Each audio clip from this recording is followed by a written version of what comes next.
happy to be with you today to bring to you another of the times of refreshing, which I believe is a blessing to you.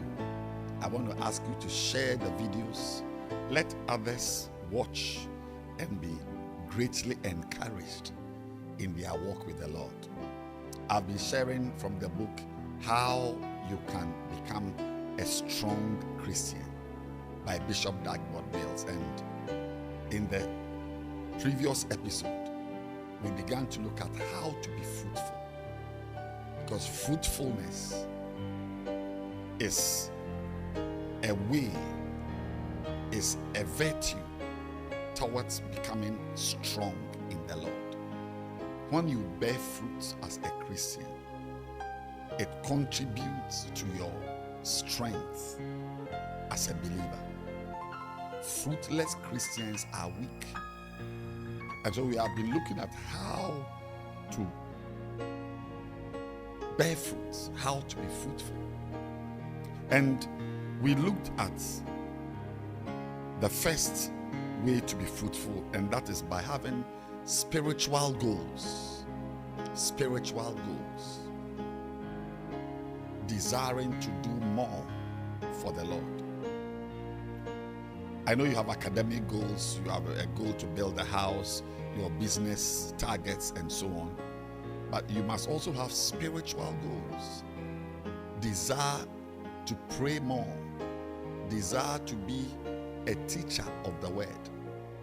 When you start teaching other believers, you have attained a very major milestone in your walk with the Lord. Today we are looking at another way to become a fruitful believer, and that is by not allowing riches to quench your fruitfulness. This is a very big one. By not allowing riches to quench your fruitfulness. And I characterize it as a big one because if you are not rich, you are going to be rich. Yes. You are going to be an owner of cars, houses. You are going to use money. God is going to prosper you. It is His desire. So if you don't have riches now, it doesn't mean this point doesn't apply to you. Once your walk with God is intact, you have a right to God's will for His children, as seen in 3 John 2, that we will do well and prosper. And prosper. God has pleasure in the prosperity of His saints. If we serve Him well, He will prosper us. So watch out for what riches can do. Sometimes riches from God can be the reason why we detach ourselves from God. The very blessing God brings into our life has a way of cutting us off God. And so in Mark 4 verse 19, we see another warning. He says, and the deceitfulness of riches, and the deceitfulness of riches choke the word, and the word does not bear fruits. It is possible to be rich and be fruitful. It is possible to be rich and spiritual. Being rich doesn't mean you are consigned to carnality and godlessness and unrighteousness and ultimately to hell. No. We read from Luke 16 that there was a rich man who went to hell. Yes, it doesn't mean that all rich men will end up in hell. Because in that very story, when he was in hell and he lifted up his eyes, he saw Abraham, one of the wealthiest men who ever walked with God.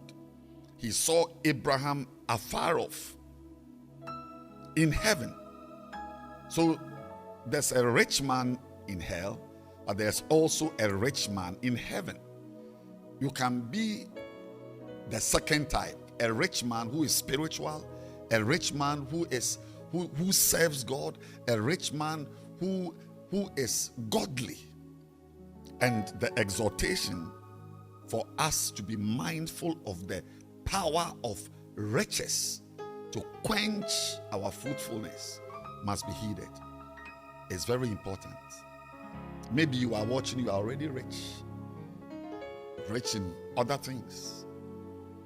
Do not allow it. You can have the riches and have God and have spirituality and have godliness and have righteousness and have a great walk with the Lord. God can find your life pleasing. You do not have to be a carnal person if you are a rich man or woman. And for those of us who have very little money to count, I prophesy that the day is going to come.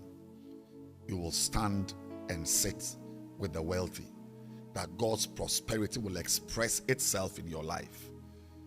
Have a heart and determine that riches will not stop your fruitfulness. That's a blessing. I hope to come your way again with more of these amazing teachings. But till then, enjoy times of refreshing from God's presence.